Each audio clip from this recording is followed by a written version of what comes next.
Welcome to Dr. Mary Travelbest's Independent Travel Guide, an episode for women like you who need a little extra support traveling the world, one woman at a time.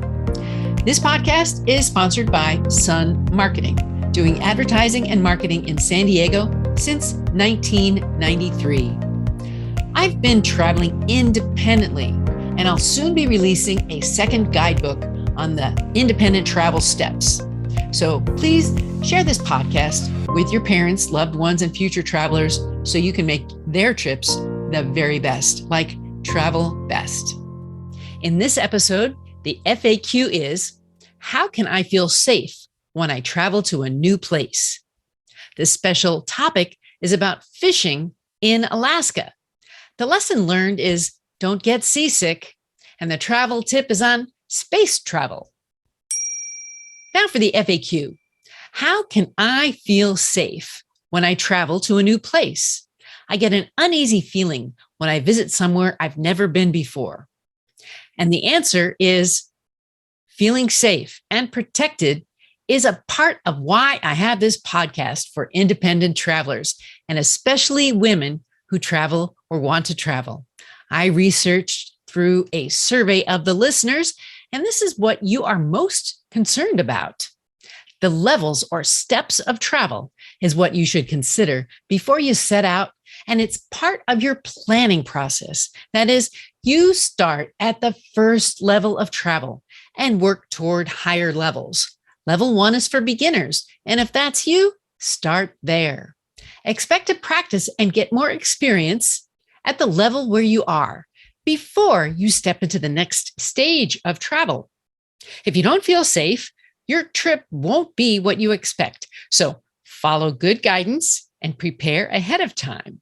Every trip will be different. So getting the experience before you travel and knowing the level needed for the trip is critical to you feeling safe.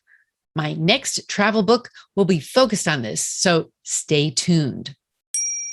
Today's travel destination is Alaska fishing for women.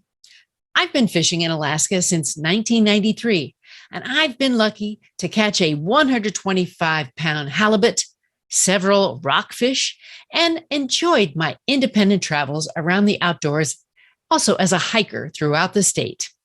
Alaska is a destination where you can find 3,000 rivers, 3 million lakes, and 6,640 miles of coastline. So what about fishing as well as hiking in the area? Well, what I heard there was so many fish, so little time to enjoy. Now, if you check the Alaska Division of Sportfish, they've got information on protection, maintenance, and improving the sport fisheries. Where you begin depends on you. The easy starting place to visit the coastal area in person. Get to know the boats that arrive with lots of fish. The best captains are those that you like, have good recommendations and reputations. And if time allows, get to know some of those captains by visiting the dock before you book your trip. Here you will explore some of the ways that fish are frozen and shipped back home too. So before you get on the boat, know what you want to do with your catch.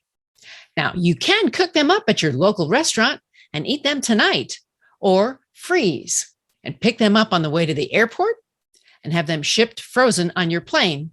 Or you can ship them to arrive at a later date when you'll be home and they will be kept frozen until then.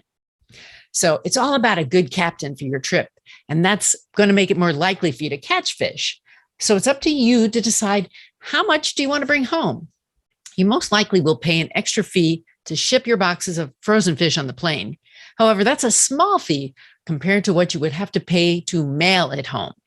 Now, fish stays good in your freezer with the correct conditions for a year, and some say indefinitely. You can easily pick up a fishing license before you head out on the water. Know the day and days you will be fishing and the fish that you'll be catching, because the license could be different depending on the day and region. The rules on what fish you can catch and how much is the limit changes, so ask a lot of questions here. See the show notes for details on where to look. So both times we caught enough fish, that's me and my husband, we paid for our trips in fish, that is, and we ate that back home. So if you're planning a trip to Alaska, consider, what am I going to catch? And how are you going to save it? My two favorite places to fish Alaska are Seward and Homer. So I'm going to talk about Seward first. We had some great fishing luck here on the Kenai. Full day trips. We brought fish to the local restaurant, and they were happy to cook and season the fish to our taste. And in Homer, that's the halibut capital of the world. You can catch all kinds of fish and views too. This is at the very end of Highway 5. It's also called the end of the road. You can fish open seas or on smaller lakes and reservoirs in the area. Salmon fishing is challenging and worth trying if you're adventurous. Hiking in Alaska makes me smile. If you're ready, it's the state bird, that is the mosquito, will be joining you on the hike. Protect your skin from other things like poison ivy too. Expect rain, so prepare to be wet and muddy during your hike. You may also see some exceptional rainbows. Today's lesson learned is seasick all around the world. Now, I've been seasick many times, and these feelings can ruin a good boat trip. All around the world, I've contributed to the fish food in the ocean. Don't be like me. Don't eat a big meal before you board the boat. Take a Dramamine or other seasickness remedy well ahead of boarding. Give it time to work. Stay above board and look at the horizon to keep your equilibrium. Wear those special wristbands or patches behind your ear that prevent seasickness and nausea. And now for some advice. Try a new kind of travel. Is space travel in your future? Yes, it is. The independent travel steps are from level 1 to level 5, and space travel may put us in a new type of travel that we should start thinking about. Even if it could be years away, you can still dream with me. We'll have some more notes in the show notes for you.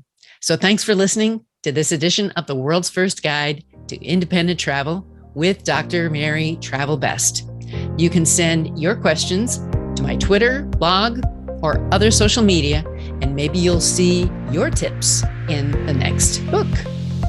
What's on your travel bucket list? Tell the doctor and her team of women who travel the world seeking the very best. Dr. Travelbest, that is.